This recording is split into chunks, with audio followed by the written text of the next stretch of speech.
Yeah, we do need the blooper reel, the part where Heath joins in as I sing "Never Ending Story."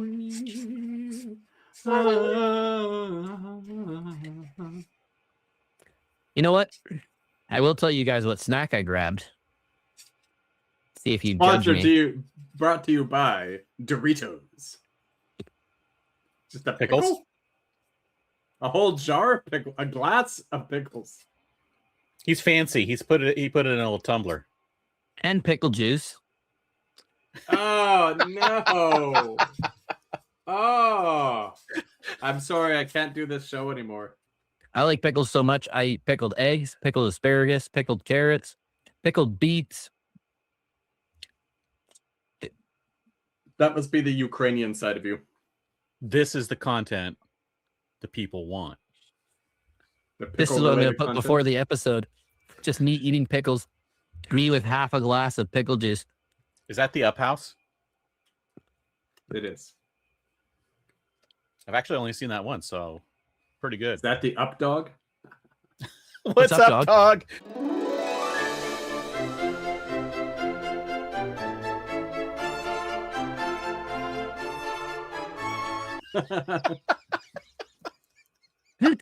And welcome into the Overexerted podcast, a Disney Lorcana podcast, unofficial. I am Very your unofficial. host, Benny, and with me, as always, Co-host James and ex-co-host, special guest. I'm like, I'm staying silent here. Longtime friend of the show. He'll be back. They always come crawling back. We've got the mad drafter, Heath.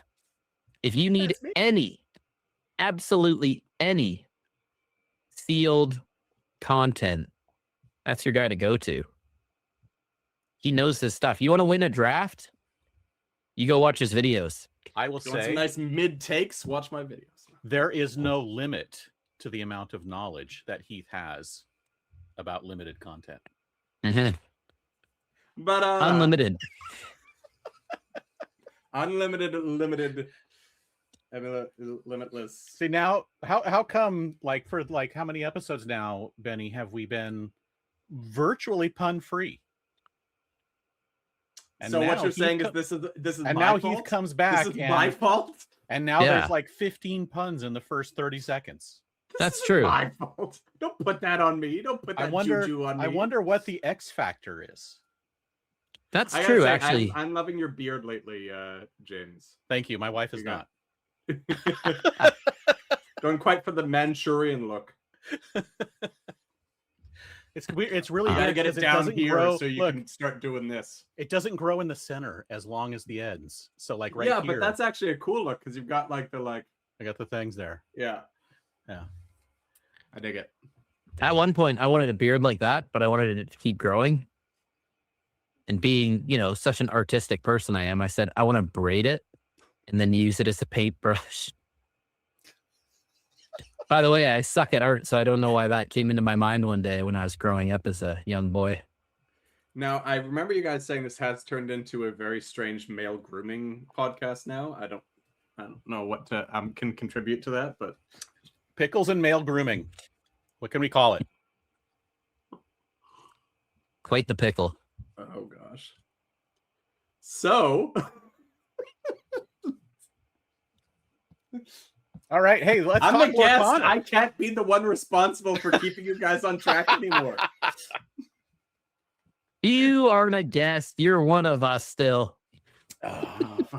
Okay. None of us.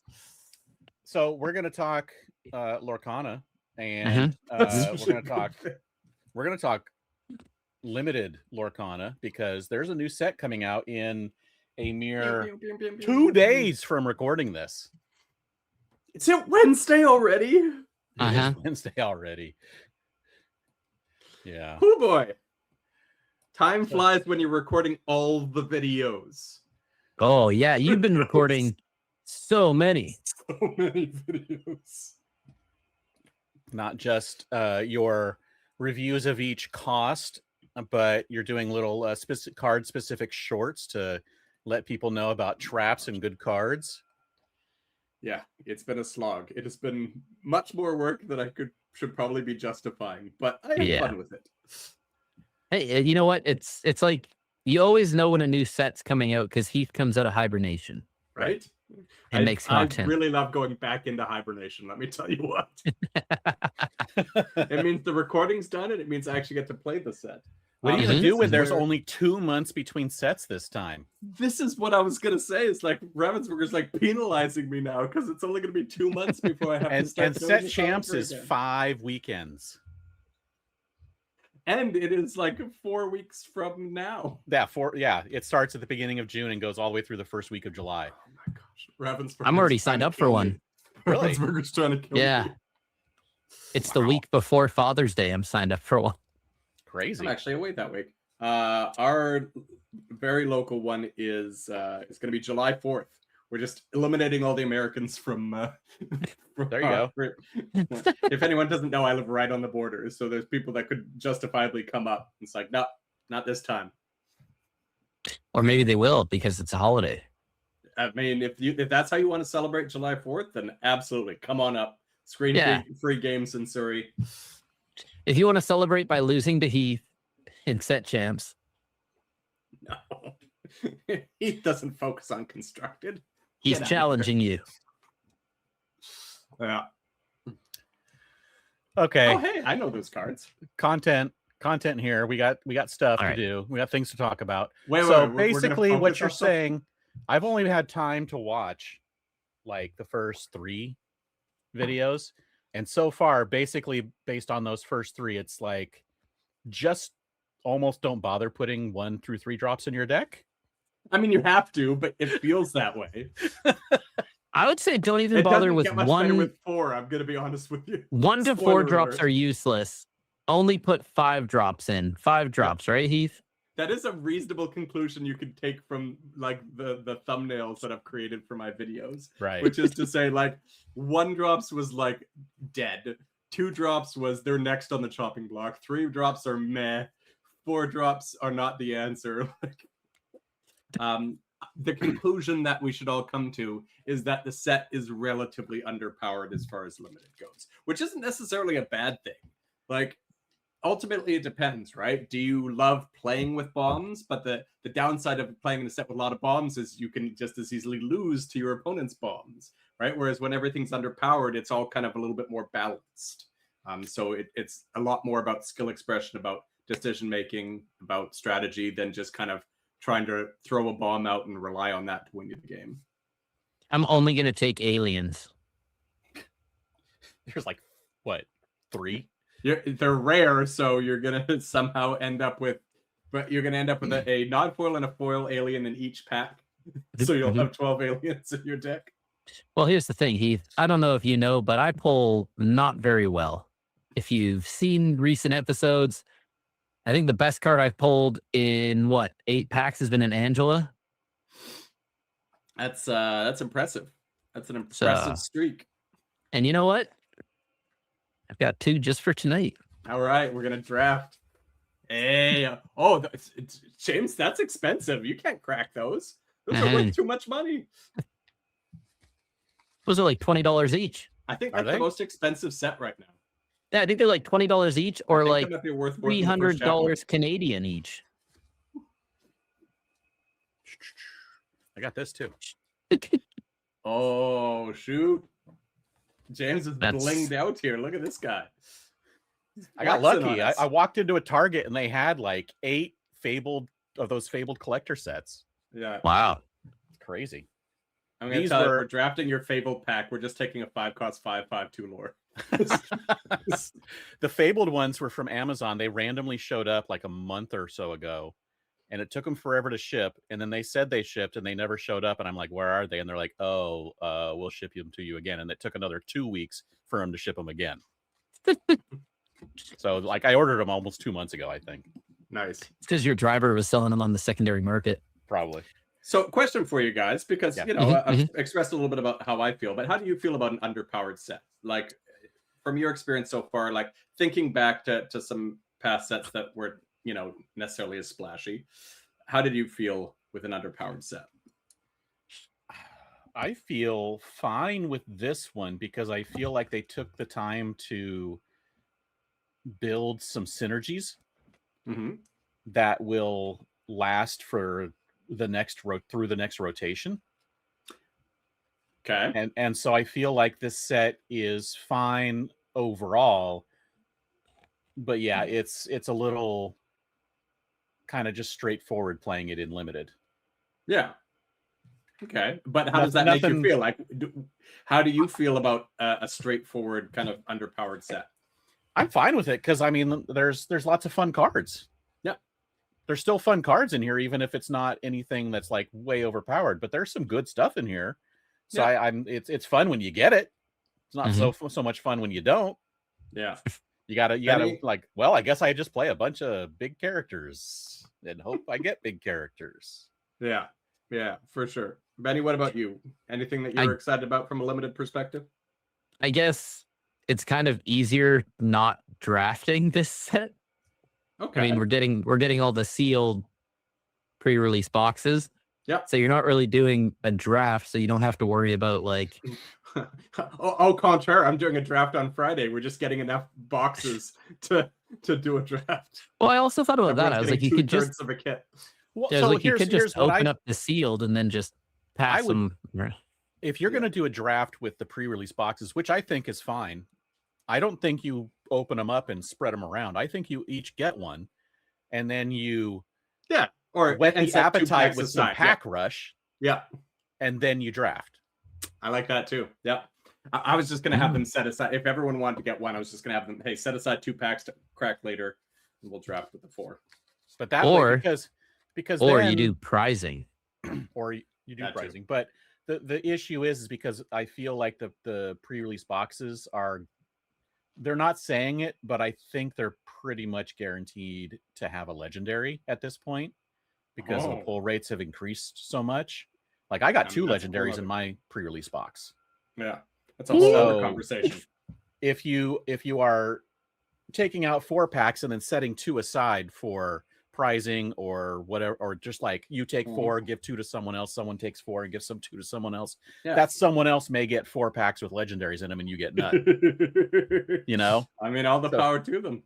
So keep your pre-release box, open your own 2 packs, and let someone else get their own box. Because I think, personally, as a collector, I would not want to be splitting out a box. It's true. Personal. Cool. Anyway. Yeah, no, I agree with you guys. I think that when I say underpowered, that's not like a critique. That's just to say a relative scale. I think that's the great thing about limited is it's always just a relative scale. Do you enjoy, for the audience at home, do you enjoy kind of the peaks and valleys of, bombs and really bad cards? Or do you enjoy more kind of a balanced, relatively underpowered set? And I think that the balanced underpowered set is more of a challenge, more of a, an intrigue than necessarily just relying on bombs. Bombs are fun. Bombs are flush. As you said, James, getting cards like that, I think back to Whispers and getting the Ursula or getting the blue or whatever. It's like, slam that down and be like, now what? Dragonfire, that's what. But otherwise, but no, I'm excited for this set. I think there's a lot of interesting things to do. I'm still not sold on synergies in Lorcana Limited. I don't think the density is there nearly as much as it needs to be. That's one of my pleas, my petitions to Ravensburger is there's so many cards that just aren't played in any format in sets that why don't we just lean into the synergies more and have a more interesting limited dynamic where you could have someone legitimately going after the toy deck, the supers deck, the 2 to discard deck, the damage moving Madrigal deck. Like if there was twice as many of each of those, then someone could legitimately try to build for those decks, and that would be really interesting. Yeah. Are you trying to tell me that you think we could have gotten rid of cards like the Queen and Audrey Ramirez here and put in more toys or Madrigals instead? Yeah. Because that would actually make sense as having more of the same kind of groupings of cards rather than 2 random characters that aren't part of the set, really? Yep. Just make a lot of the more of the characters. Audrey's part of the set. She's from Atlantis, and they put a bunch of Atlantis characters. I guess so, but also we've had Atlantis in sets before when we could have just went full on Toy Story, full on Madrigal, full on Brave, and been done. Oh, and Incredibles. Sorry, and Incredibles. I think part of the problem is that they made Madrigals one of the synergies, which is hard to make a lot of those cards, right? Yeah. You don't want 4 Louisa Madrigals in one set. Whereas don't? toys and even supers, I think you could go a lot deeper with, because there's a lot of supers that they didn't include that were kind of the fringe ones. But also, there's a card like Gosselin Mallard in the set that is a superhero. She is not an incredible character. She is a separate character that they've created as a both super and hero in this set. So why not do that with others that kind of are closely associated with being superheroes in their own? I mean, we know the franchises. reason why they don't put a massive amount, because they spread them out over a couple of sets or 3 sets of the storyline for this year, and they're available in the rotation so that you buy multiple sets to put together the deck. Yeah, but I think you could still do that, right? If there was, so there's I think 21 toys in this set. If there was 40 toys in this set, you could still do 30 and 30 or 30 and 40 in the next sets, and then have a legitimate themed competitive meta deck by the time all is said and done. Because you need that kind of density to actually focus in on cards that are actually good and constructed and make something happen, right? So why not push the envelope a little bit? Like, worst case scenario, we push it too far and we got to kind of rein things back a little bit. But I think they're so far away from the edge of what's possible. There's been no real themed decks that have worked. You could argue, dogs, but that's not really a theme. It just happens to be a few cards that are in the same movie that work well together. There wasn't like a theme like the toys theme, right? That build off of each other. So we haven't really had a themed deck work yet. So we're obviously a ways away from the edge of, what's maybe too far. So push the envelope. It'll help limited. It'll make things interesting for constructed. If there was a constructed viable toys deck, that would be a blast. There might be. There might be, but if they pushed it a little bit more and got a little bit more density for us to play around with, then might have happened. There might be, Heath, in a set or two. Yeah, not this set, but there will be one day. And this is where, if they go to, let's say they make 3 synergies per set, right, in 2 different color pairings each, then you could potentially get to a point where you have color restricted drafts, because I'm going after the Amber Ruby Toys deck, you're going after whatever other color pairs. I can't remember. Supers would be what, Amethyst, and I don't know if they relegated them to colors as much as they did toys. Toys I think tended to be mostly Amber and Ruby. Yeah, but of course we have the alien in green there. So there's some there's some bleed over, but they did say that they did do that on purpose, where they put the Madrigals, the toys, and all that in 3 colors in this set, so that you had building choices. Yeah. So this is where, if they get to that point, then maybe we can get to the point of color restrictions in draft, because people are going after the different synergies. Because that's another one of my petitions to Ravensburger, is I really want to get to the point where we have some level of color restrictions in drafts, just to free things up a little bit more in terms of actually going after a deck, right? If we're going after synergies, if we're trying to push synergies, but it's open to all colors, are open to everyone. A card like Woody Legendary, for example, people are going to take him if they're not in toys, because he just quests for 2 and draws a card. So I don't care if I'm not in toys, I'm going to take him anyway. Whereas if we had color restrictions, then I'm not in that color, so I'm going to pass him, which maybe makes my way to me that is building the toys deck, and then I can really go to town. So I really want color restrictions at some point, because it just allows for people actually being able to realistically go after building a certain synergistic deck. Yeah, it's only on Heath's list of petitions to Ravensburger. It's about 50 pages long. Hold on. Wait. Hey, I still say, Ravensburger, if you want a free consultant, I'm down to have conversations. Let me help. So what are some of your favorite cards in this set? Oh boy. That's a big question. Can we focus that up anymore, or just you want me to throw out? Like, what is now? Obviously, people are going to pull if they're drafting, they're going to pull the legendary if they get one because they want the value, right? Yeah. So, negating that, if you Yeah. open a pack and there's a card, no matter what rarity, is there like 3 or 4 cards that there is like hands down, it doesn't matter, you're grabbing it every single time you see it, no matter what? Yeah, I mean, so value aside, right? But for me, like, I know the way that the value train trends. And so if I'm not planning on playing in constructed, I know, 90% of the legendaries in 2 weeks are going to be worth like $5 to $10. So I'm not worried about collecting legendaries as much. If it's a foil legendary or an epic or an enchanted, that might sway things a little bit differently. But like, other than the obvious marquee legendaries, I usually don't bother taking most legendaries in draft because I want to win. So there are cards that I would pass legendaries for.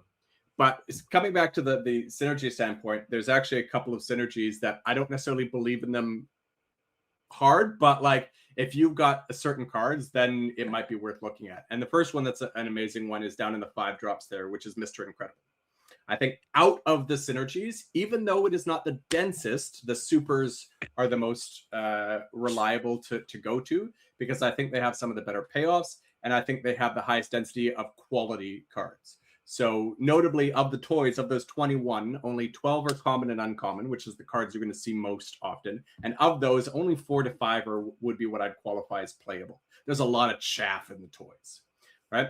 Whereas the supers, there's only 17 of them, only 9 of which are commons and uncommons. But of those, like 6 of them are playable, maybe even 7, right? So now all of a sudden, when you've got a card like Mr. Incredible that's good on his own, but gets amazing with supers, well, all of a sudden, I'm very interested. And, it's got one of my favorite, set of words on any card for limited, which is draw a card.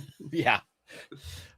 His stat line's great to begin with. The +2 strength is kind of pointless, other than he is the perfect location banisher, because he's going to have like 12 strength most of the time when he drops. Yeah. So like, no matter what location you got, what willpower you got, Mr. Incredible is going to take it out. But chances are you don't want to be using him to challenge locations because you want him to challenge other characters. So yeah, he's fantastic. And the super synergy in general, if there is a synergy that is going to work in limited, I think it's going to be the super synergy.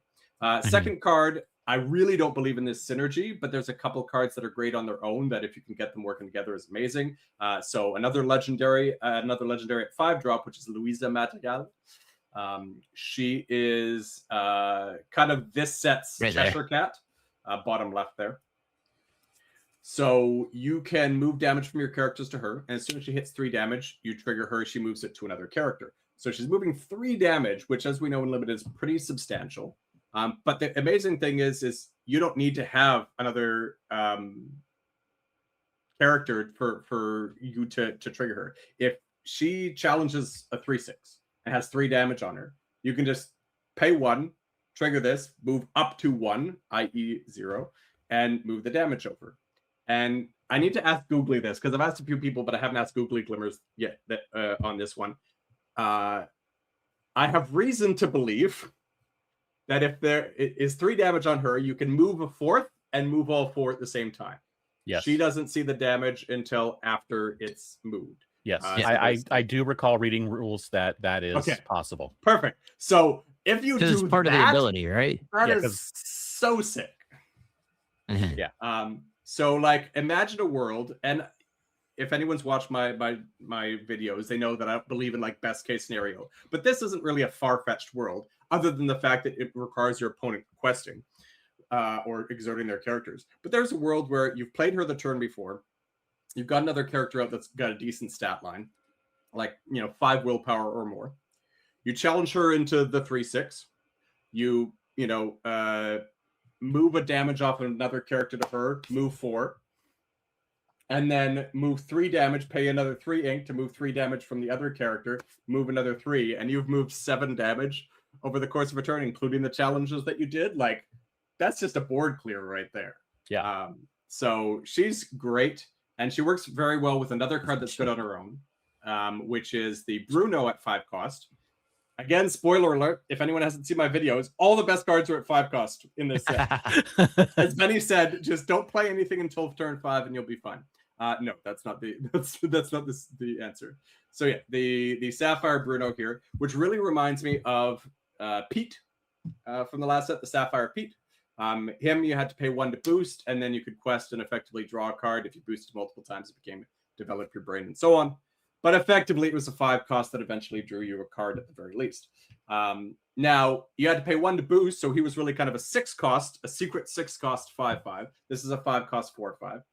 But as soon as you move damage from one of your characters, move or remove, you get a Develop Your Brain.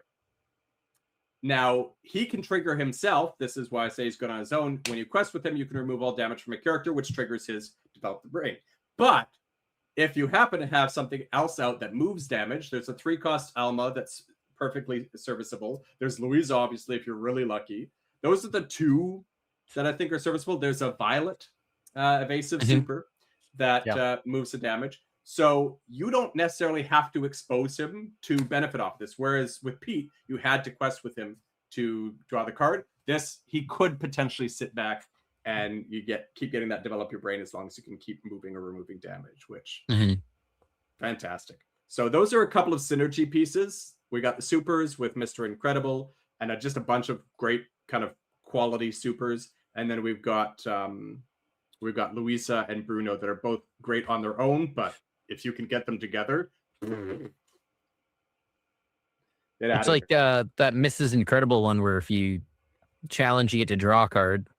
But if you have Mrs. Incredible out, then when you challenge, you get to ready a super. Yeah, I'm not a huge fan of 7 costs, but she's fine. She does have a shift, but the only worthy shift target is a 2-drop that I'm not a big fan of either. Yeah. It's kind of a D+ for me. So I think definitely I would include her in any deck, like especially if it's a seal pool. If I open her, I'm going to include her. It's just my assumption is you're probably going to have to ink her most of the time. Yeah. The problem I have with 7-drops in limited isn't just that they take a long time to get to. It's that I have to expend a card to get there. So unless I've got multiple 6 or 7 drops to take advantage of, and if I have too many in my deck might not function. She's not just a 7 cost in terms of like how long it takes to get her out.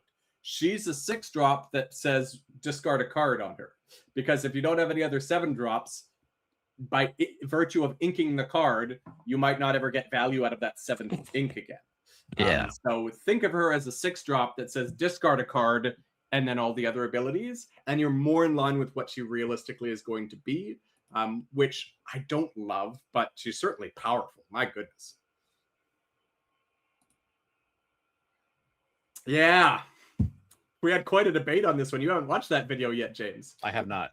There was quite the debate. Specifically, all 3 of my co-hosts. So I usually try to get everyone else to talk first, and then I talk after if I've got a panel. So all 3 of my co-hosts wanted to put this in F, and I put it in A-.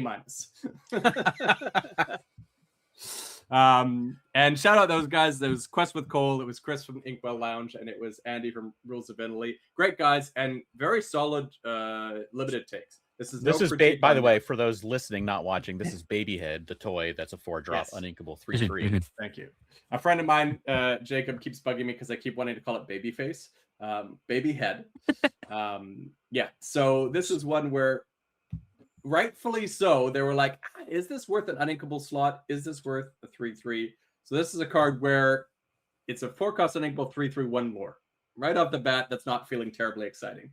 But like a few cards we've had before, it has a challenge-based draw card ability, which is during your turn, whenever one of your characters is banished, draw a card. Now I say challenge. Obviously, there's other ways to banish your characters, but chances are it's going to be in a challenge. So they have to be banished. So as opposed to Mr. Incredible, where you could just challenge, win the challenge, and draw a card, your characters have to be banished. But it also incentivizes you to make use of your low-cost characters. Right? If I have to run 2 of my 2-drop, and my 3-drop into your 4 or 5-drop, normally I would feel terrible about that. But if I've got Babyhead out and I'm drawing a card for each of them, all of a sudden I feel very, very good about that. And the other ability right on this card is allowing you to use those low costs if you draw into more, to run up into those higher value characters. Yep. By the time you publish this, it's okay for me to say this. I've tested this with sealed already somehow, and I played a Merida's bow once, not caring about the damage whatsoever. It was about the +2 strength. It was a 2 cost or less. This also procs off of songs, by the way. Yeah, so, it's paying, not cost on the card. It's what you pay. Yeah. So if you sing a 5 cost song, you paid 0. Yeah. And this activates. Yep. So this is where, you know, there's songs that I'm not a fan of in this set, but they do combine very well with Babyhead. So all that being said, this is a significantly worse Queen of Hearts. But that's how good the uncommon Queen of Hearts was. Yeah. That's how exceptional. I think she might be the best limited card ever printed. So a card that is worse but similar to the best limited card ever printed, still good, shockingly. The one thing I'll say about Babyhead, for anyone that isn't really experienced with limited, don't just throw it out there, because as soon as you put it out there, your opponent's going to play differently. They are not going to exert as readily, especially into a situation where you can get some beneficial challenges on. What you want to do ideally is drop Babyhead at a point where you have some challenges set up that you can take advantage of and get a couple of resources off them. Because as soon as you start building extra resources beyond what your opponent has, it's going to start forcing them to potentially push the envelope a little bit and have to take some chances. Whereas they might not need to take risks if you just drop them out and you haven't got advantage off of them. They might be able to build their board a little bit bigger to the point where Babyhead isn't as impactful. So just be a little bit cautious. It isn't one of those cards that just kind of, like Mr. Incredible, you just drop him as soon as you can and you're happy with it. Babyhead, not quite as obvious. So we want people to go and watch your videos to get all of the detailed information, but let's do one more hit that you want to get that is just a good card. Not necessarily synergies like you said, but just a good card that if you get it, you're going to be playing it. Yeah, so I think one that might not be as obvious that I think is incredibly powerful. In our 3 drops, we've got an action, an uninkable action called Firefly Swarm. It is a ruby action. And that is one that I think might not be as obvious to everyone because first, it's an uninkable action. And second, on the surface, it just looks like an uninkable brawl, right? Banish chosen character with strength 2 or less. However, if 2 or more cards were put into your discard this turn, you get to banish chosen character. So at that point, it becomes a 3-cost Dragonfire. Now, if you've watched any of my videos, you'll know that I am very against this whole 2 into the discard synergy in Limited because it's just really hard to do, surprisingly, right? However, if I'm going to jump through hoops at all for making that happen, it is to have a 3-cost Dragonfire. Even if it puts me like off my curve, because I'm perfectly willing to pay 5 for Dragonfire. Dragonfire is like always B+ A- territory for me so far in the 2 sets that it's been in. But you know, if I'm paying 3 for this on turn 5 because that's when I can, you know, make use of it, fine. I will say that the best part about Dragonfire is kind of sandbagging it until your opponents drop their version of a bomb. That could be the, you know, 6-cost 7/6 2-lore copper. Sure, it's a common, but it's a bomb as far as it's going to be the biggest, meanest thing on the board. And you might not always be able to line up the second part of this action with the best time to use it.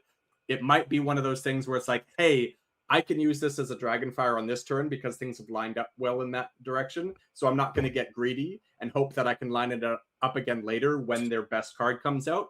I'm fine with taking out their 5-drop with this, you know, because that's when I know that I can use it. The other thing to keep in mind is 2 cards hitting the discard. There's a few different ways that you can do it. The most likely way is just going to be 2 challenges, right? Trading 2 characters. Right. You're not going to want to run 2 characters into things that are larger that they're not going to trade with just for the purposes of triggering this. You're going to be looking for trades, but also playing an action, playing a different action. Will be one of the cards towards this. So, for example, sing a song with one character, challenge in with another. There's 2 cards into the discard this turn. There are a couple cards that will allow you to trigger this on its own that are meant to feed into this synergy. Most of them are bad, though. There's a 1-cost action, which we'll cover in the traps. I'm assuming we're going to get into traps to avoid. So we'll hold off on that for now. Spoiler alert, there's one in there that's awful. There's a couple other cards that trigger it, but most of them are on play is the problem. So like there's a 5-drop 4/6/2 lore that on play puts 2 cards in the discard. It's like, so you're expecting me to have 8 ink to be able to leverage that with this? That's not happening. The only one that feeds into this ability that I actively like is Gaetan Moliere. He's a 4-drop 2/5 evase. Were you reading my mind here? I knew know this was coming. I knew this was the only one that was a good option because it's evasive. You already want it because it's evasive. Yeah. So 2/5 evasive for 4, not great in this day and age, but like fine. But the ability to dig too deep is good on its own, right? Card selection isn't fantastic and limited, but if you're digging too deep, chances are you're going to find something better than what you've got in your hand. So that's good on its own, and then it feeds that. So yeah, turn 4 Gaetan into turn 5 or 6 Dragon of Fire for 3 is just absolutely stunning. So I don't think Firefly Swarm is as obvious that it is good, and I don't think it's exceptional because you do have to jump through some hoops. But I think it's a solid kind of B to B- card that you should be looking for because there's just no removal in this set. There's Louisa at Legendary, There's a couple other things that are pretty weak removal. So it's really the only thing that you could rely on to a degree. Don't show me Leviathan's Lair. Get that out of here. I was looking for going back to the Firefly, and they're both uncommon, so they are technically possible to pull both in your Gaetan and Firefly Swarm. 100%. Yeah. There will be people that have those two together. Whether they see them at the same time is kind of the question, but right. Yeah. Man, if you got both in your opening hand, keep those. Keep some safe ink because you got an uninkable in your hand that you probably don't want to play till turn 5 or 6. But keep those. All right. We might as well just go right into a few of the traps. And you said the one was a 1-drop. I don't know if there's any other cards that you two are excited about. Before we get into traps, is there any other cards that you two are like, oh, I think this is great for me. I want that to open this card in my sealed pool. We're just going to go right to the 3s, 4s, and 5s because there's nothing you want to see in 1 and 2. There is a card at 2 actually that you could say I want to open that in my sealed pool. An uncommon that somebody should have had as a card reveal, but that's fine. Oh yeah.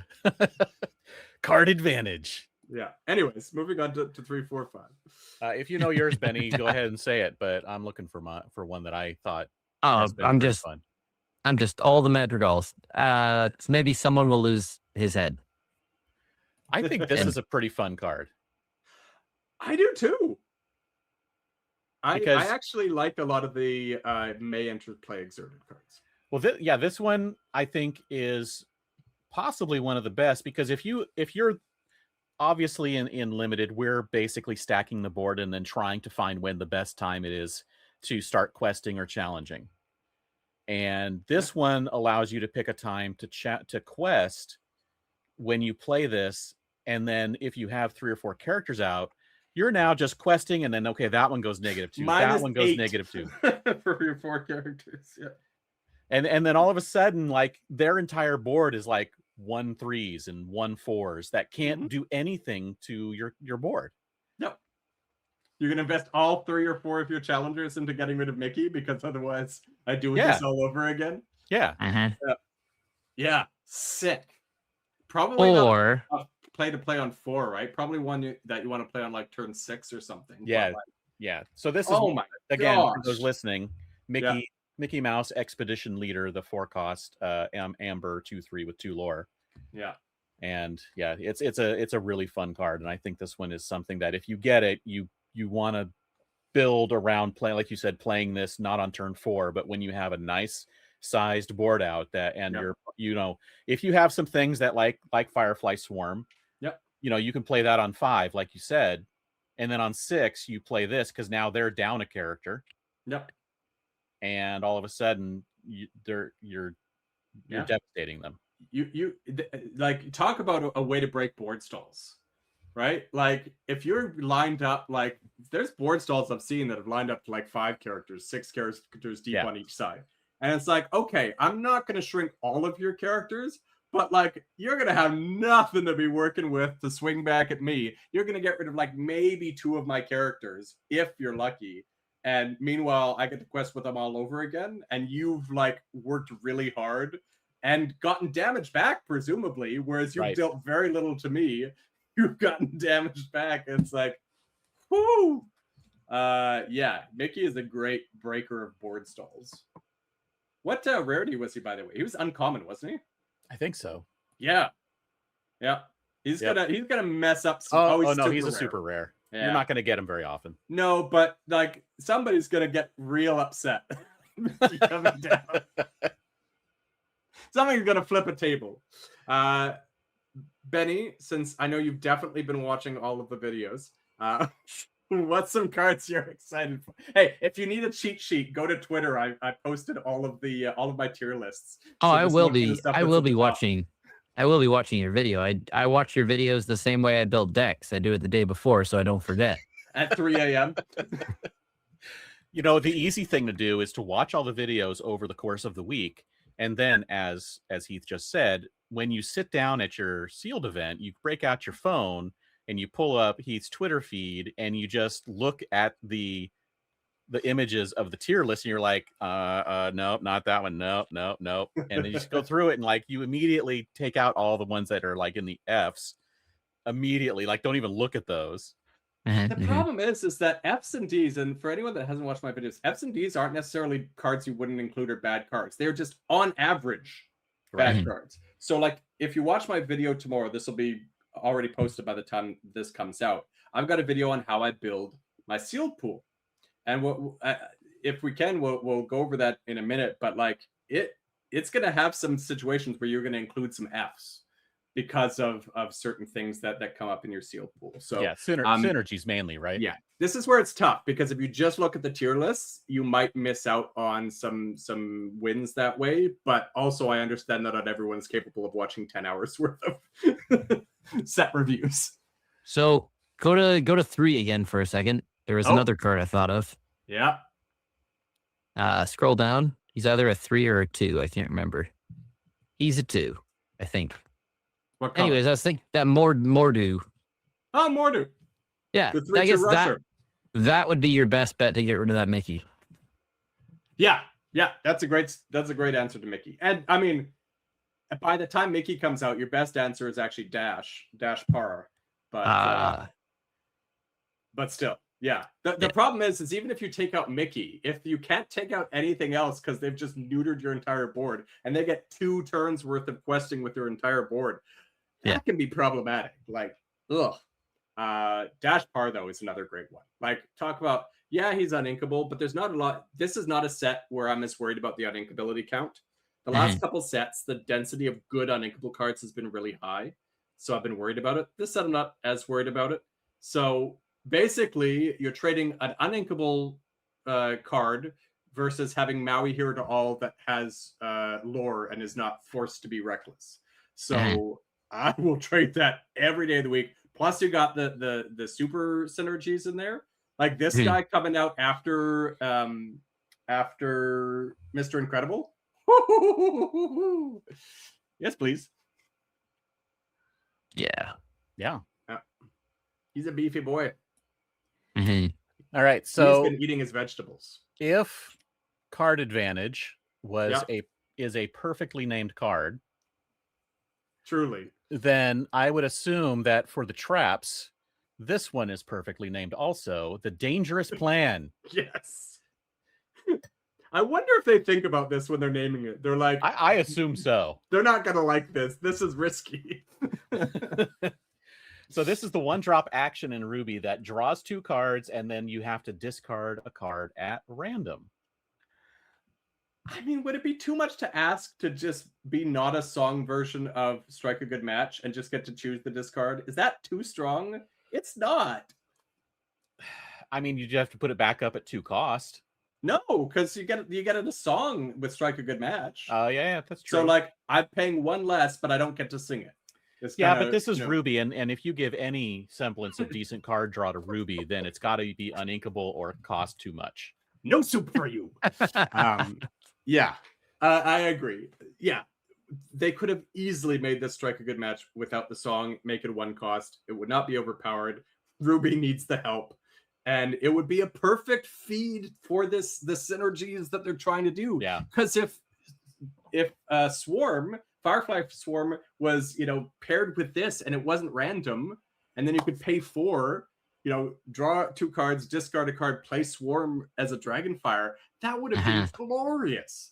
And that would have been the perfect kind of limited combos that you're looking to execute, where it's like it's not overpowered, but it feels really good doing it.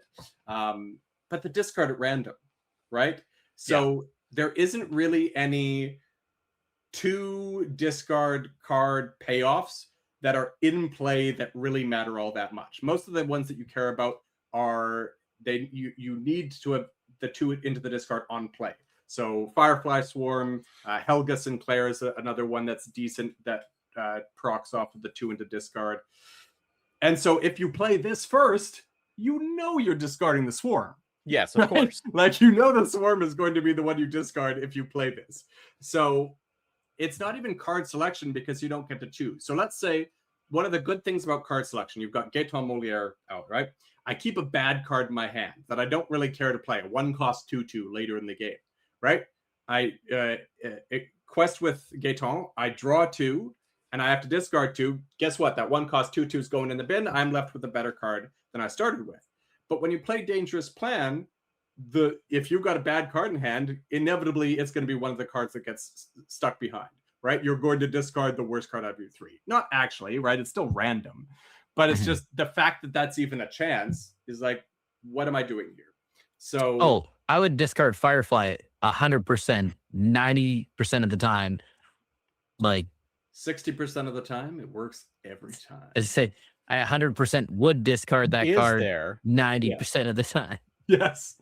Is there an edge case where this is a good card? There isn't, unless you're lucky, right? If you play this with Swarm and you're very lucky and you don't discard Swarm, what if you pull your 7? Yeah. It's junk. You don't want it. Yeah. You keep this. Yeah. You pull 6 more in your altar. It's more junk. Do you play this on 1 to just try and filter some more? Yes, but it's probably, all those cards are probably junk because you're the type of person that would include Dangerous Plan in your deck, and thus you're putting junk in your deck. I'm such a mean man. I'm sorry to anyone out there who wants to include Dangerous Plan in your deck. You do you. Don't worry about what I gotta say. But no, there isn't really an edge case where this is good, because really the only time where it's not actively punishing you for keeping cards in your hand is when your hand is empty. You top deck this, you play it, you draw 2, you don't even look at them, you don't even care, you discard 1 and you're kept with 1 card. But guess what? You're at the same number of cards you would have had if Dangerous Plan was never in your deck to begin with. So you've paid 1 to achieve the same result of just drawing a card off your deck that is not Dangerous Plan. So I know a good time to use it, and it makes it a really good card. Okay. If you got Firefly in your hand and you drop it into your lap without your opponent knowing, and then you play Dangerous Plan and you draw 2 cards and discard a card, and then you put that other new card down, and then you play Yeah. So basically, if you can clement your way into winning, I recommend it. Don't give him ideas, Benny. He's got a Metafy to worry about, okay? And I to clarify 100%, I do not condone cheating and do not support it. So quite the opposite. Was sarcasm. Benny is very anti-cheating. Yeah. So no, Dangerous Plan is an incredibly dangerous plan, and it's not even a good plan. It's not even like if you're lucky, great things happen. It's like if you're lucky, you've filtered a slightly worse card. Yeah, it's not like 7-cost Simba that, what's coming off the top? Is it a character I can play? Yeah, exactly. Because at the end of the day, you're still left with a decent body, and it's, fine, Yeah. right? Yeah. This is All right. just Any either bad any or other mid. traps that someone may think is a good card that is definitely one that you need to really think twice about playing? So this is where it not being a bomb heavy set, and I mentioned it's a weaker set. I also mentioned it's a balanced set. There isn't as many like egregiously awful traps in this set as there normally is. There still are, but it's not nearly as just disgustingly bad traps. There's a lot of cards that I've marked as traps that in the right situation could be very good. You've actually got one in the bottom left there, which is Sid Phillips. We got to stop talking about too much about legendaries because chances are you're not going to see them. But much like B King Undisputed, this is a card where it could be very, very good if your opponent's light on characters, or it could be really mid when you both have 2-drops in play and you've spent a 6-cost uninkable for a 5/2 lore that's kept you at parity. So it's a trap in that I think in the average deck, in the average play out run through of a game, it's probably not going to be very impactful for wasting a 6-cost uninkable slot on. So I mark it as a trap, even though it's not awful. It's just relatively speaking, it's probably not going to be great. So there's a couple cards I think are just out and out traps that some people might try to make work. You passed one already in the 2-drop slot, which is the Super Suit on the left-hand side there. That's one that, like, I know somehow someone's going to read this and be like, ooh, I get to play my hero synergy and, draw cards. It's like, 1, you got to have enough heroes to make it work. 2, you've got to actually draw them. 3, even so, this is a slightly faster magic mirror, which at this point is way too slow in limited. So all of those things amount to a card that at its best is still probably too slow, even if you manage to get a hero every turn. Because notably, the lore is a hero in play, but the card draw, you have to have played a hero character this turn. So you have to keep funneling into heroes in order to continue to draw off of this. So it is absolutely a trap. That one is easy. And did you say it would be better if it says every time you play a hero, gain 1 lore? I still don't think there's enough heroes to make it reliable, but yeah, that would be more interesting at least. I would say if I would flip it on the other way around. If you've, on play or when you play a hero, gain a lore. And as long as you have a hero character in play, draw a card. If those two things were kind of flipped, so you could continue get more lore and it's easier, less of a threshold to draw a card, then maybe it's still probably too slow, but it would be interesting and have potential at that point. At this point, it's just trash. Why don't we have a Forky, by the way? Where's For my that Forky? exact reason. For that exact reason, because somebody would go, this card's trash. Okay. Some other traps that I think might not be as obvious. So again, down in the 2-drops, these ones again, I've got as F, but I don't qualify as traps, which is we've got our two lore questers. They're 1-drops. Apologies. Prince Philip, or the Prince, and John Smith, right? 0, 2. I think they're both 0, 2, and and 1/1s, right? So in the past, we've had cards that are aggressive like this, and not much of the rest of the set supports it. There's a little bit more support for going aggressive in this set than in the last couple of sets, but still, more often than not, you're paying 1 for a card, questing for 2, and then it's getting banished very easily. And in limited, just getting 2 lore for the cost of 1 card is usually not worth it. Like Gathering Knowledge and Wisdom was awful in limited. And don't get me wrong, you could win games off of it. Almost any card that produces lore, you could win a game off of. But consistently, it's going to be hard to. So I don't think it's a trap, but I do have it at F. But when I talk about building your seal pool, we'll come back to these as examples of cards that you might include even though they're Fs. Other traps, I mean, there's a few that I feel pretty strongly about that, again, I don't think are out and out like they're awful traps. You should steer far away from them. I just don't believe in them. But unfortunately, a lot of them are rare, so you're probably not going to see them that much. So way down at 6-drop, we've got Lyle Tiberius Rourke. He is a 6-drop uninkable 6/4 2 lore with shift 4 for what it matters. When you play this character, top 2 cards into your discard. Again, another card that triggers that on play. So it's like if I wanted to play this with Swarm, I would need 9 ink. Then you may return an action card with cost 4 or less from your discard to your hand. So you're probably not playing many actions in your deck. You shouldn't be. 3 or 4 actions may be in your deck. So the ratio of actions in your deck means this is probably not going to have an action in your deck when you trigger it. But even if you do, if this just read draw a card or return a card from your discard to your hand, for a 6 cost, 6/4, 2 lore uninkable, I would need that to happen every single time for me to feel decent about it. And it's still not great because at this point, 4 willpower is taken out by a 3-drop. So yeah, at an uninkable slot in 6 cost, it's going to rot in your hand for a ton of turns. If you draw this post mull, like this is in your opening hand post mull, and it's got to sit there for 6 or 7 or more turns, and then you still don't draw an action. What if you ended up with just this card and Dangerous Plan in hand? Then you could get rid of it. Maybe.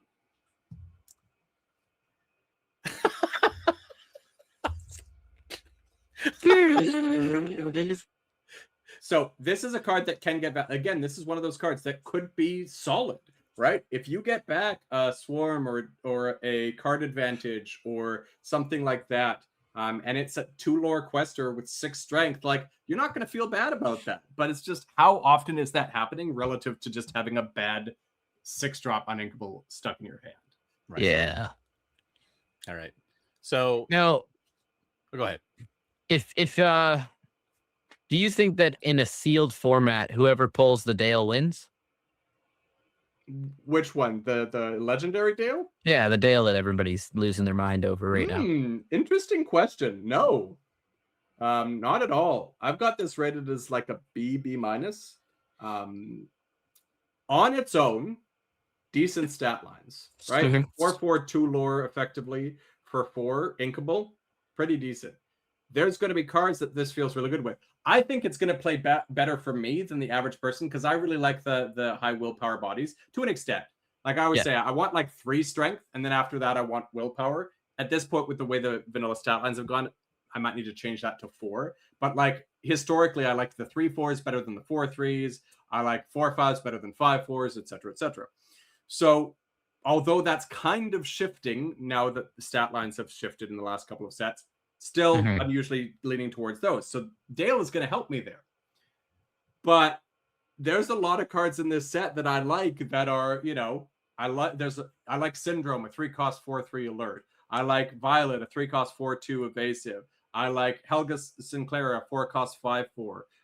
So there's a lot of strength over willpower cards in the set that I like, which is like all of a sudden I'm punished by Dale. And most importantly of all, both support and challenger just go out the window with Dale. They become meaningless abilities. So all in all, I think Dale is actually going to penalize some players, which means he is not a bomb, right? If there's a chance that my card is a detriment to me, then with that in mind, he is not a bomb, but there's going to be plenty of, like I think about him with the Bashful. 5 cost 3/6 2 lore evasive. All of a sudden it's a 6/6 2 lore evasive. It's like, whoo, all right then. So yeah, Dale is going to play out very well in plenty of situations, but you got to be a little cautious with him. Yeah. All right. I got a couple other traps if you want, but I can also cut it here. Yeah, just give us a couple without talking too much about them, just so people have to go watch the videos to find out why. Oh, I don't want to make people sit through all that. Merida's Bow, 2 cost item, common. Which one? Merida's Bow. Oh, the bow. Yeah. So this is one where, again, I feel like people tend to think of best case scenarios more than they think of the average case scenario, which is this is an item that on play deals 1 damage and you can banish it to deal 1 damage. So, you know, a lot of people are thinking of, hey, I can take out 2 characters with this. And yes, it's entirely possible. 3 arrows, same thing. I think 3 arrows is better because it's the same ink cost for more damage. But ultimately, it's not necessarily going to be that likely that there's going to be 2 characters with 1 willpower left. Now, you can save the second damage for later, which is a good thing, until there's a character with 1 willpower left. But it's just ultimately paying 3 ink to deal 2 damage on an uninkable item isn't particularly good, right? Like I said, I would, I've played a Merida's Bow where the 1 damage didn't even matter. I played it for the proc on the 2 strength on Babyhead. It's like, that's not great that I'm ever tempted to do that, because I know it just doesn't get better than that. So I think Merida's Bow isn't going to necessarily be bad, but I'm absolutely not excited to have it. There's a real lack of removal in this set, so it's possible that you have to play this, but I'm certainly not getting excited about it, and do not look at this card and think it's going to be good. I'm actually a little upset that Merida's Bow, this is Merida's Bow, and it doesn't do much. It doesn't work with Merida. I mean, Specifically, the 5-cost legendary Merida only works with actions. Why is there a Merida's Bow? Why could it not just be like non-character damage, so that her bow worked with her? Yeah. Because if this dealt 3 and 3 with Merida, now I'm interested. And I think Merida's a trap specifically because in this set, she only works with 3 arrows. So there's 1 card in this set that she works with, the legendary Merida. So I think she's a trap too. If she worked with Merida's Bow and 3 arrows, a common and an uncommon, all of a sudden Merida's looking sweet. But with 3 arrows being her only outlet for her ability, it's like... so that one's a trap. The problem is most of the traps are rare plus. It's like, is that really worth speaking to? All right, there's another one that I think is a trap, but I don't think no one's gonna play that. I mean, locations are a trap. Here, Leviathan's Lair. It's another rare, but this is one that like locations are a trap in general. So Leviathan's Lair, 4-cost uninkable, 4 willpower location. That when it's banished, each opponent chooses and banishes a character. So I already told you I'm speculative about Beaking Undisputed and Limited, because chances are my opponent's going to have a 2-drop that they can get rid of. This is a Beaking Undisputed that my opponent gets to determine when it triggers. So like it goes back to them, and if they've got that 1-drop 2/2 that's been sitting in their hand, they're like, I don't really want to play this. Guess what? They're going to play it. They're going to run in their 3-drop into this and banish their 1-drop. It's like, you're still trading 1 card for 1 card plus a challenge, but it's just not worth having an uninkable location that's so easy to remove. I think this is definitely a trap. All right. So we also have, as I mentioned, I opened a pre-release box thanks to Ravensburger. They sent me some of the product, which was awesome. So let's go. This little thing right here. Yep. And I laid it all out at the end of my live stream when I opened it, and I should have just invited me on for that. You were probably traveling or busy or something. I think I was actually, because I was like, find Heath, and no one's like, where? No, he's not around. I think I messaged Heath, and he said he was at a work event or something. Yeah.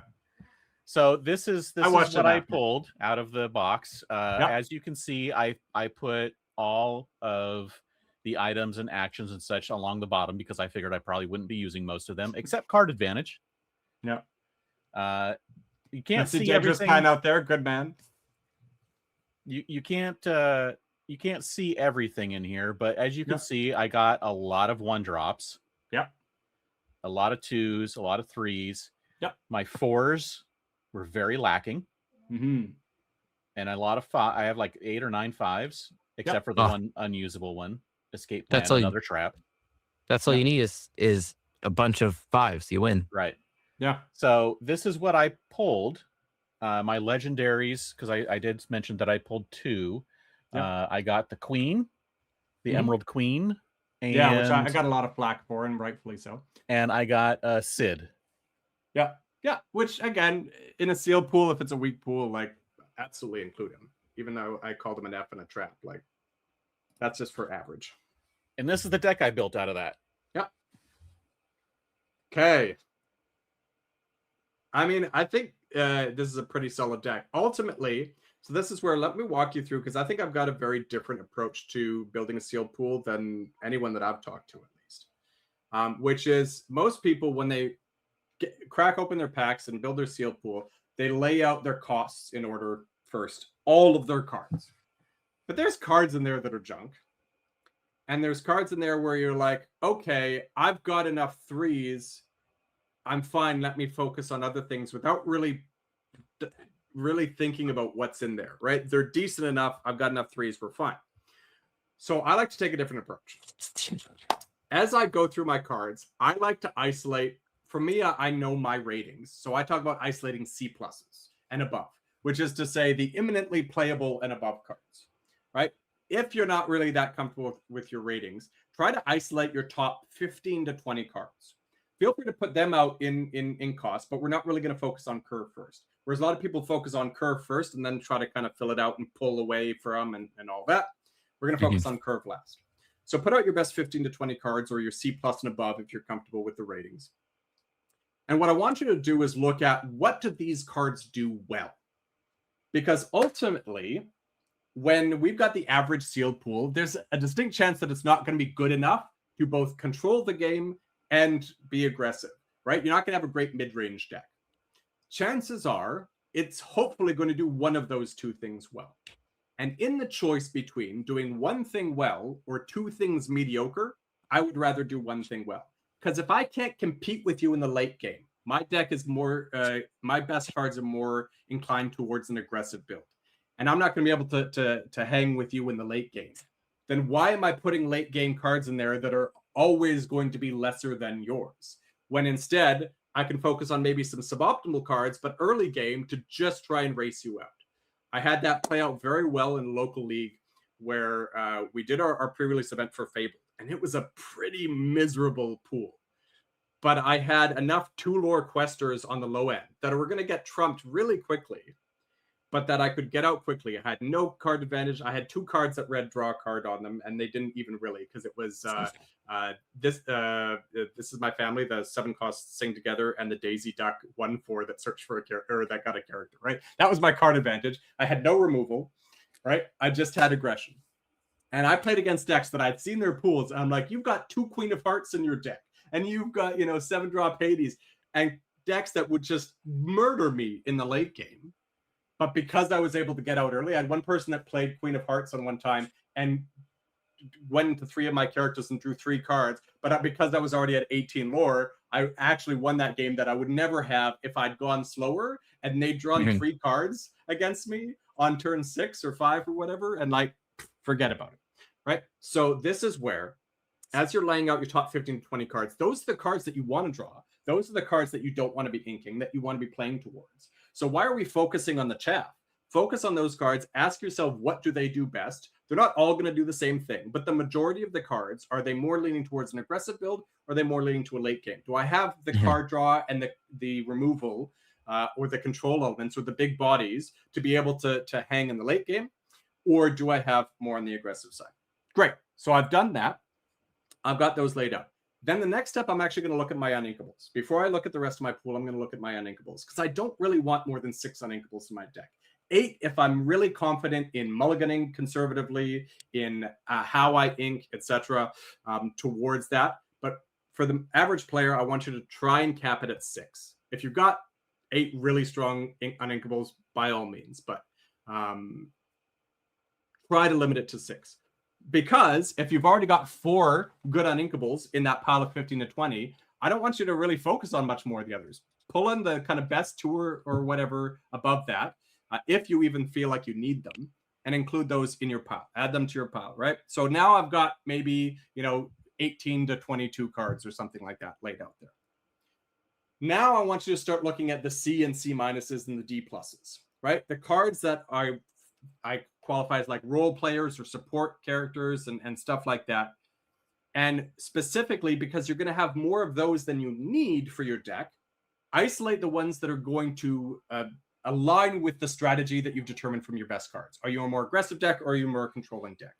And so when you've got 2 cards that are relatively even, they're both C's, C minuses, I could include both of them, right? focus on and prioritize the ones that are going to be aligned with your strategy. Again, that doesn't mean that you go exclusively in that, but if you can have a consistent aggro deck, you're probably going to do better than a deck that might be more powerful than you. We see it in Constructed all the time, right? A late game deck that if they get to the late game, they're going to destroy you, but if you can win early, great. And then at that point, you're probably going to have, if you isolate the cards that are like still playable, you're probably going to have 30 to 35 cards at that point laid out, right? They're the cards that support your strategy. They're relatively playable. They're in that kind of D+, C- C territory. They fill out. Hopefully, you're at about 35 cards at that point. And then from there, you've got your, D's and F's and all that. It's like, what's the last cards that I'm going to include just based on what I need for my curve, right? Am I fleshing out the rest of my curve effectively? Basically, you want an arch. Unless you're going aggressive, right? The average deck, you want an arch. You want low 1s, low 6+, and kind of building up to 3 and 4 in the middle. If I've got an aggressive deck, I want a brick. I want 1 through 3, 1 through 4, solid, and a couple of 5s and maybe a 6 in there. Like Cruella de Vil is a 6 cost that I would qualify as an aggressive card because it quests for 4, and it deals with damage characters, which when they're challenging me, they're going to be left with damage characters behind, right? So she gets to be counted as a 6-drop aggressive card. But if I'm aggro, I want a brick. So those cards like, the John Smith 1/1/2 lore for 1, the Prince 0/2/2 lore for 1 that are Fs in the average deck might be one of my better cards to include in an aggressive build, right? So that's how I want you to look at building your sealed deck. So with that in mind, looking at your cards here, it looks like you've got a bit more of a controlling build. Right, I see cards like the Amethyst Mickey that's drawing a card. I see cards like the Mordu that in 2-drop and the 3/3 Buzz at 2-drop that are more in the controlling build. Louisa more controlling. Support with Fauna more controlling. The Lyle at 3-drop, 4/4 more controlling. The 3/4 Challenger more controlling. We've got things like. We had Dash at 5-drop there. We've got Mrs. Incredible at 5-drop. We've got Gizmo Duck. So all of these are telling me that some of your better cards, your Pegasus at 6-drop, are more controlling build. So if there were cards in here that I felt like this seems more like an aggressive strategy, then I would probably want to be cutting those. But I don't really see anything that strikes me as cards like if you had a Prince in here or a John Smith in here, I'd be like, this card makes no sense in this deck. Cut it out. I do see what's the 3-cost song at the top there? The Toy Story one. What's that doing in there? You got a friend of me? Is that what it is? I can't remember. Yeah. It's so bad that I've just blocked it. I've got a trauma response. I blocked it out of my head.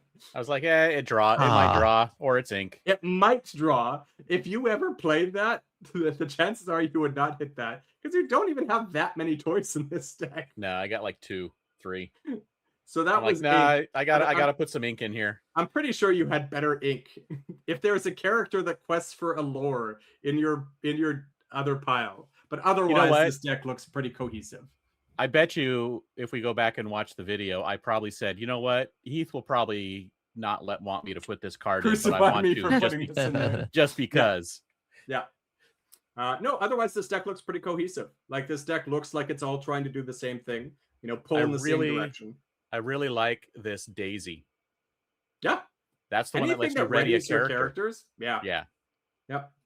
Yep. I like the strange things. That's perfect for a controlling deck, right? Your opponent's probably quested out a bit, gotten a bit ahead of you. Strange things that will help you kind of draw them back. Got some healing up here. Yep. I mean, I don't think that's ever going to heal anything, but sure. You never know. Like you say, never know. Like you say, locations are kind of like if you need to stall someone out, put a location out and make them challenge into it. Yeah, but also in a controlling deck, I think it's funny because I think in an aggro deck, you might want a location to try and generate some lore, but I think it's probably better suited in a controlling deck because what you want to do is kind of clear their board away and then drop a location that they just can't deal with. And your characters can still kind of manage their board with the locations just ticking away free lore. Right. All right. Cool.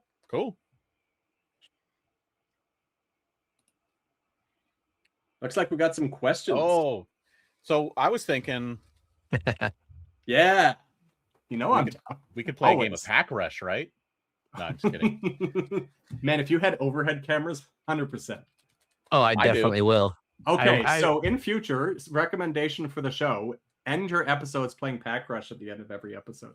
Get some overhead Well, cameras that you can switch to, and just I play have a Pack Rush at the end of camera. every episode. I just have to set it up. So once I got that set up, we're good to go. As James like moves his overhead mount into the frame. Just put it in. I got to do all kinds of stuff to get it to share, though. All right, so sorry, this is Whispers or This is Whispers. That's all they had left. Yeah, no, that's Well, okay. other This is than my older. favorite- This is my favorite set of all time to draft. Flash. Yeah. Leishan. Both of those playable. Lena. Eh. Yep.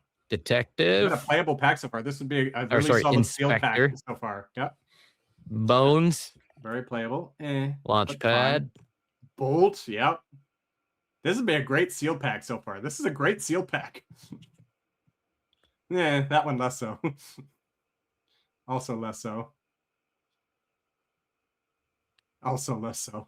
Some people love it though. I don't. I mean, right up through till Thunderbolt and Caw. This was like the perfect sealed pack. Still very solid. Thunderbolt, the obvious choice if you're drafting. Oh, That 100%. would be a great sealed pack. All right, All right, James. Fabled. James is Fabled. just ripping a $20 bill here. Yeah. Hey, if you open the Enchanted Winnie the Pooh or the iconic, that Guess I you've didn't rip a already $20 opened one bill up- then, huh? Yeah. Do you still have that iconic, by the way? Yeah. It's Ooh. gone up so much. Right there. Oh, sick. How is that not in a slab? You need to go get that graded so that it's in a slab to protect it. I know. I know somebody who pulled a Mickey and then like less than a month later pulled a Minnie and then sold both of them. I mean, they did well, but they've gone up quite a bit since then. Yeah, I think the Mickey's like over 3,000 now. Ungraded. Yeah. Those are like the only cards I would have kept. Stitch. Serviceable and Fabled. Now, everyone remember, Fabled was pre power creep. Max Goof, fine. Again, serviceable. Hidden Cove, Cove. as far as locations go, fine as like a combat trick almost. Beast Mirror is probably still too slow by the time Fabled came out. Hans. Ons. Oh, Rose Lantern. Mother knows best. In a good tempo deck and a sealed aggressive deck, Mother Knows Best was great. In fact, Mother Knows Best was in that sealed pool I was talking about and did wonders for me in that aggressive build. Camilo. Good kind of adaptable. Oh, Hercules. so this was one of those ones that the rarity was downshifted from a rare to an uncommon, which made this just sick because you saw way too many of them in limited. Yeah. And this card is an absolute bomb in limited. Yeah. Love it. No big bodyguards in this set, by the way. In the set that we are currently in, Wilds Unknown, there is 2 bodyguards and they're both 2 cost. It's shameful. Rafiki. Rafiki, Decent. fine. Yeah, it's fine. Oh. Oh, all right. We got something. Yeah. In sealed, absolutely playable, though you much like Mrs. Surfer Incredible, Stitch. you're probably gonna ink it most of the time. But like if you can get it out and it draws 2 cards, that is worth inking up to 7 for. And Enchanted? Hey, Bobby Zimmer. Yay. Maruski. Yeah, this is going in my green decks because Right? it's a foil. that's a playable meta staple foil. So I went to see Pauly Shore when he was in Mission, Yeah. and I brought my foil Bobby Zimmerowski. oh, and when this I is got like it- recently.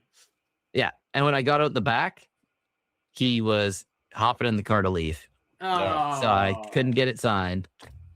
So I forgot to pay attention to what I would have drafted in that pack. There wasn't really much that was like first pickable. So I would probably pick Stitch just to be greedy, but it's not a very good. Oh yeah, right. Thank you. Yes, Hercules. Hercules, 100%. I'm passing that Stitch. You can have my legendary Stitch. I'm taking that Hercules. Yeah.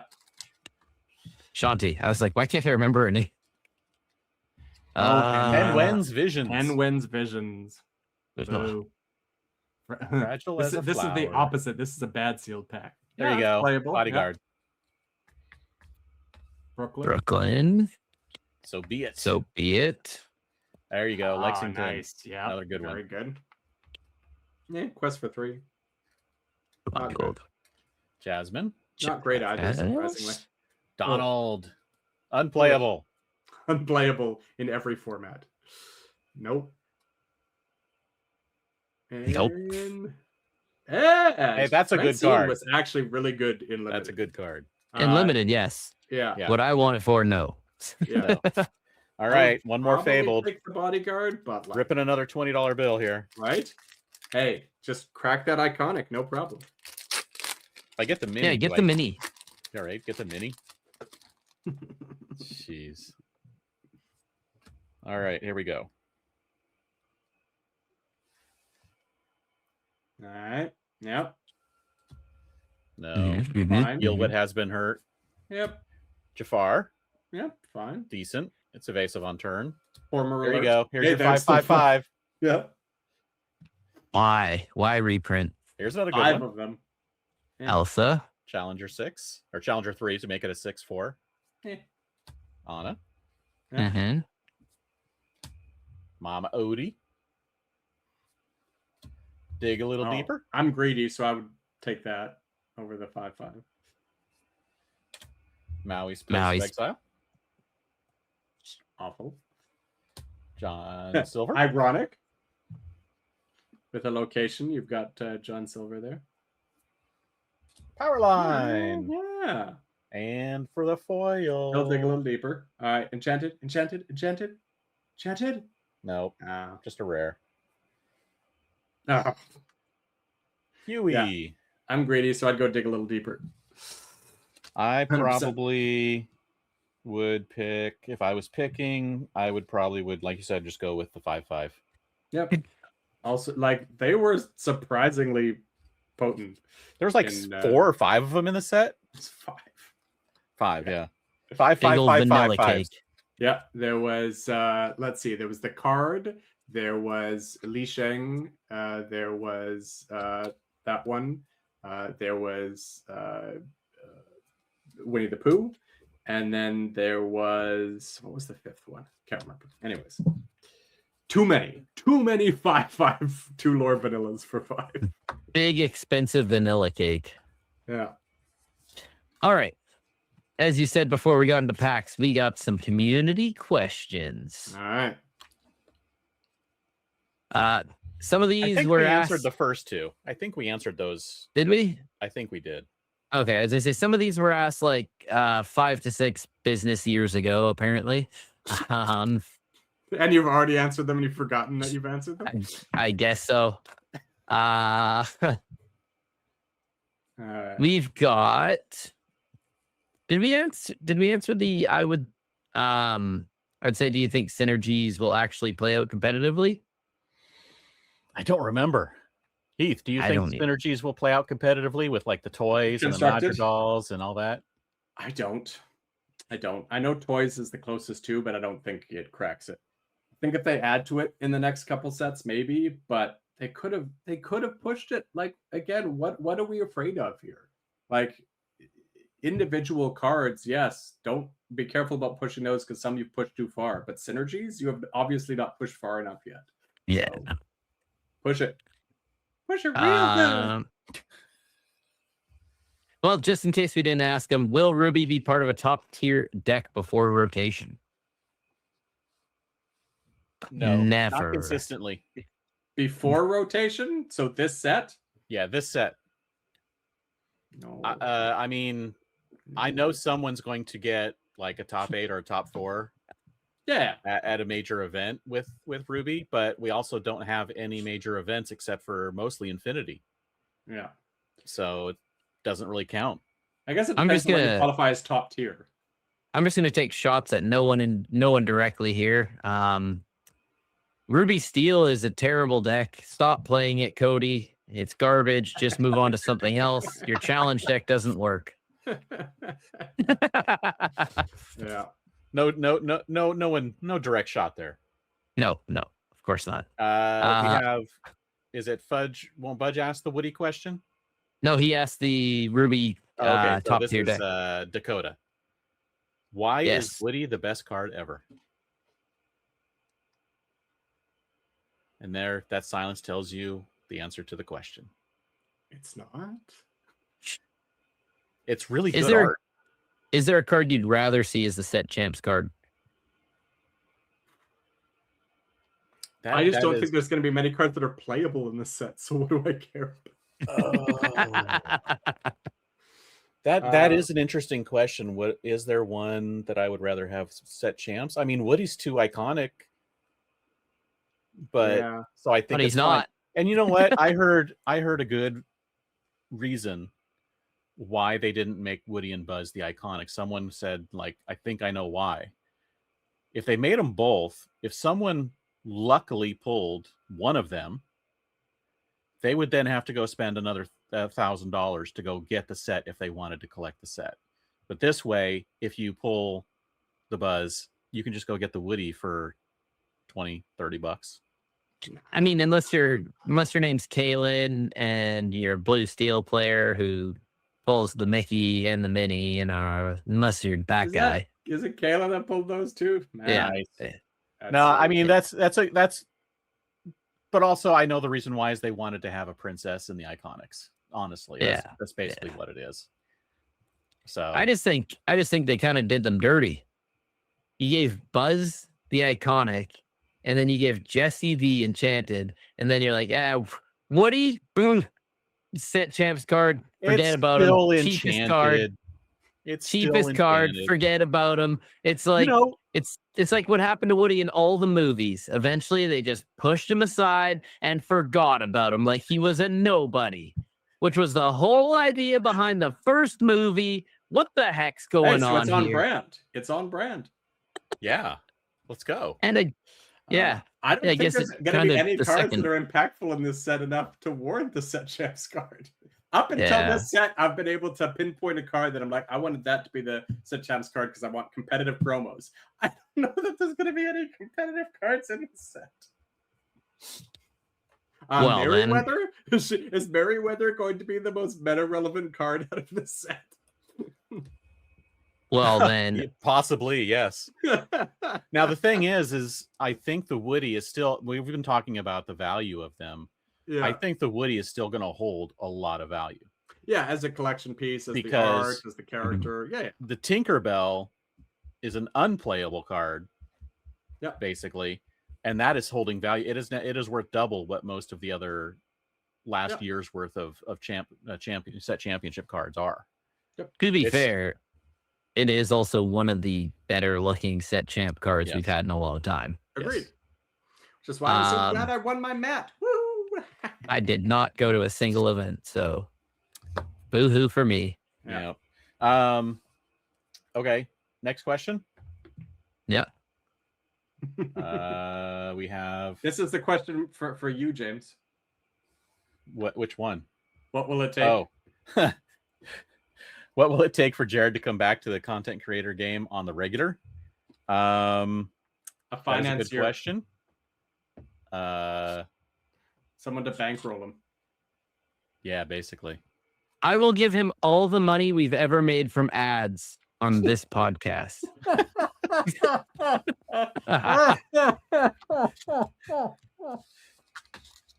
My wife is telling me I would like half of that, please. Please don't hit me with that. I'm trying to put my daughter to sleep. She's going to murder me if you make me laugh like that. What did you say, James? You'll double that? I want half of that. Oh, I thought you said you'll double that. I was like, not hard.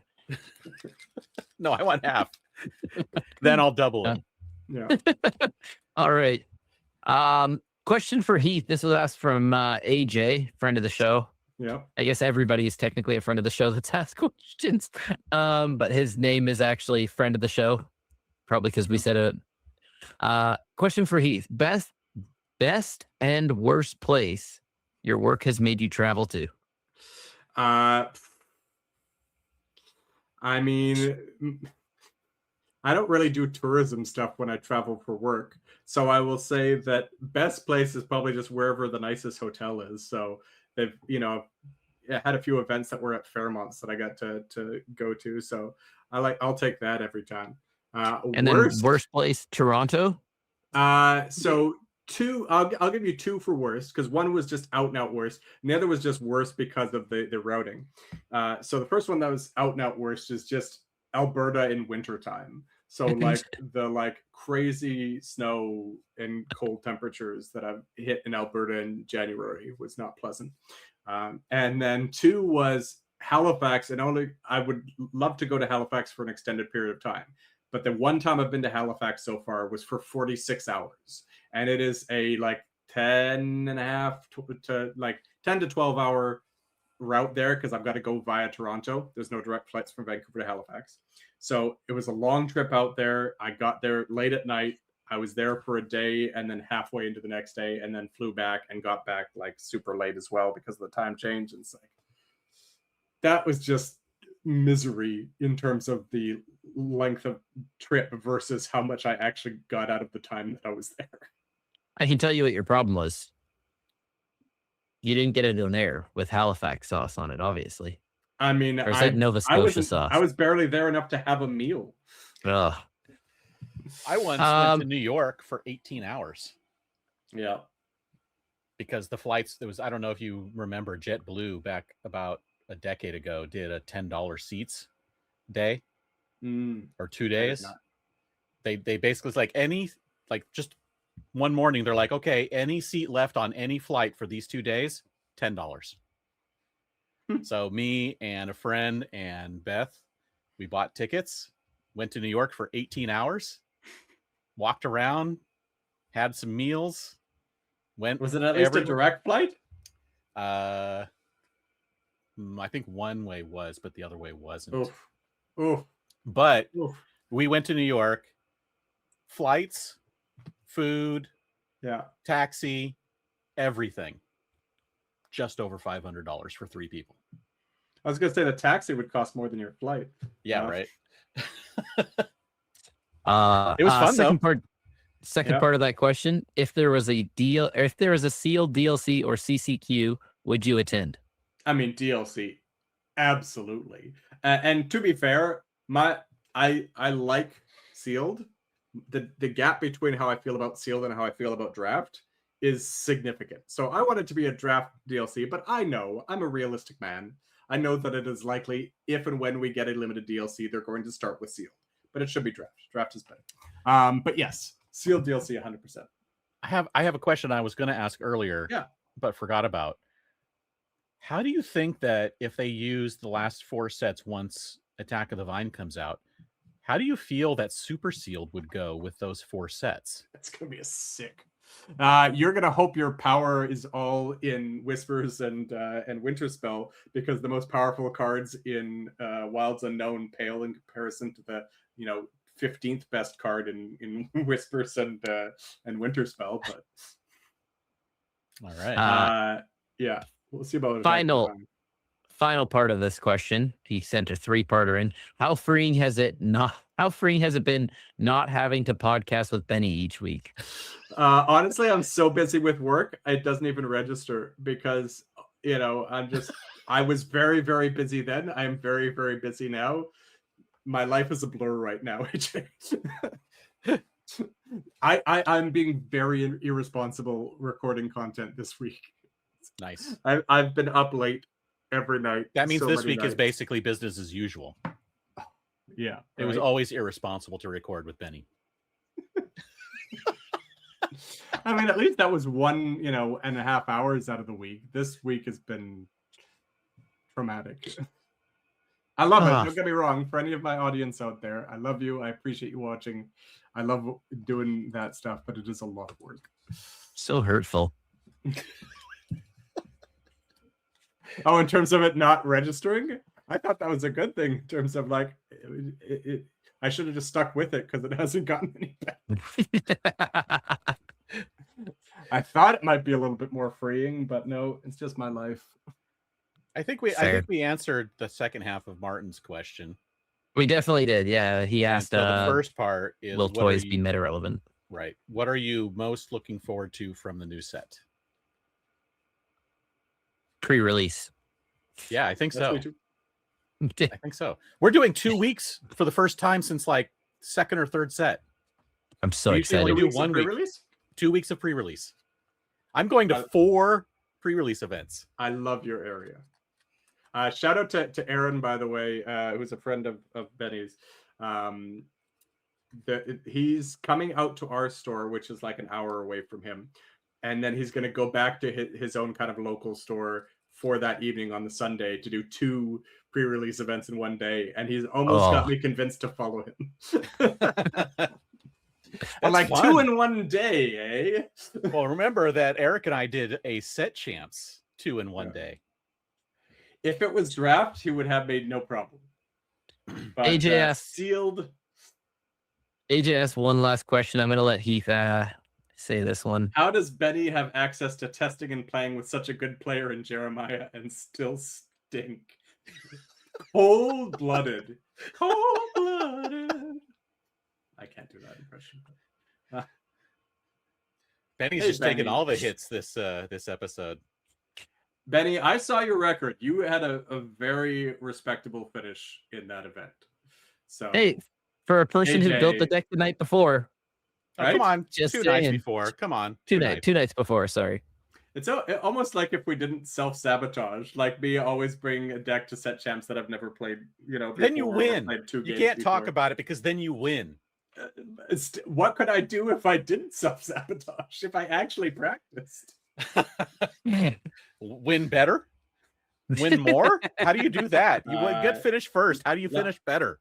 And no shade to the store that I won at, but the store that I won at, the competition wasn't quite as thick. There was still some strong competition. There was 3 guys that came up from Seattle, drove 2.5 hours to that set champs. But like the group in Vancouver is pretty great. Like between the east side of Greater Vancouver, which is Jeremiah and Kalen and Benny and all them, and Kale, great.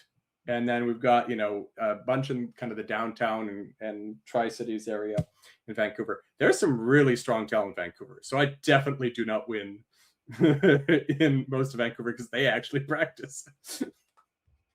I was just play the same decks consistently. That too. I was just honored to get lumped in with Jeremiah and Kale there. And Kale. Yeah. You did really well in that event, Benny. You need to be more proud of yourself. They in that event and the CCQ in the US as well, in Everett or wherever it was. That one was not as good, but yeah, it was still a respectable finish, man. Like you're not always gonna top big events like that. So one day I will. One day I will, if I actually practice and maybe build my decks ahead of time. Whatever that is. Penalty Zan with his 3rd DLC win. Whew. One day I'm just going to be like Fungus and play 500 games in a week. 1,500. What are you talking about? Oh, sorry. One day I'm going to be just like Fungus and play 10,000 games in a day. Yeah. He's going to Chamberlain up the. I get what you're throwing down, Benny. I got you. All right. So Heath is back. So we've gone on for forever. A long time. So yeah, it's all my fault. We've now registered the long videos, the tangents, the puns. It's all my fault. It's all Heath. We never had tangents or puns beforehand. We were right on track. Some people would call us I've watched the last few episodes. Podcasts. I don't know if on track is necessarily the more without Heath, for sure, but we managed like a 35-minute episode. It's true. It's true. And I still wouldn't qualify it as on track. Just because it's brief doesn't mean it's on track. I do just also want to point out something else. Without Heath, we also got sky high. We also got told that we are somebody's, I believe, what did he say? One of his favorite podcasts. Is that what he said? So I did notice you waited until after I left to get all the marquee guests. Just gonna say, yeah, I believe one of my favorite podcasts done to date. Yep. Wow. Thank goodness I wasn't there. Whew. Yeah. To stink up the place. We love you, Heath. Hey, where you know what? Let's talk about this. You're no longer be our guest. You are now the Mad Drafter. Yeah. So a really well executed rebrand, if I may say so myself. Yes. Very, very well done. Somebody asked me where to find you recently, so if people do want to find you now, they don't know where to find you because you're no longer be our guest. Where do they find you? Still just on X and YouTube, on Twitter and YouTube. Just both of those and at the Mad Drafter. So youtube.com/the Mad Drafter and x.com. And you no longer have to type Lorcana after it. Yeah, because chances are, if you just type that in, you will find me, as opposed to be our guest, which you would never if you didn't type in Lorcana. I had somebody at work actually ask me, when's Heath putting out his videos? I said, he already has. Yeah. Obviously, they weren't the Mad subscribed. Drafter. Exactly. Yeah, subscribe, people. So if you want to make sure, if you don't want this to happen again for when I inevitably rebrand again, subscribe, and then you'll just get the videos no matter what I'm called. And There you go. It's only like 10 videos every 3 months. Right? It's not a big deal. It's They're only not 10 going to clog hours up your worth of feed. videos every 3 months. They're not going to clog up your feed. What? Gentlemen, it was a pleasure. Thank you Yes. so much for having me back. Thanks for coming on. I look forward Thanks to for coming coming back back. in 2 months when we talk Yes. about Attack of the Vine Limited. Middle of You July. hear that? We've already scheduled him. We've got him locked in. We He got him just said booked. Hey, anyone out there, you want to talk limited? I will find a way. it. We didn't even have to ask him to come back in 2 months. He just volunteered right there. Yeah, Must be one of his favorite podcasts to date. it's true. Yeah. And I've been on like 3. Wow. Wow. You know what my favorite one is, though? Favorite podcast that I've been on to date? Citizens of Lorcana. Yeah. Yeah. Yeah. So We've had structured, one great just charismatic co-hosts. The Disney Yeah. trivia at the end, even though I was terrible at it, and I still feel shame over that because I take my Disney trivia pretty seriously. Yeah. I wonder if Jared would have a problem if we stole that from you guys. No.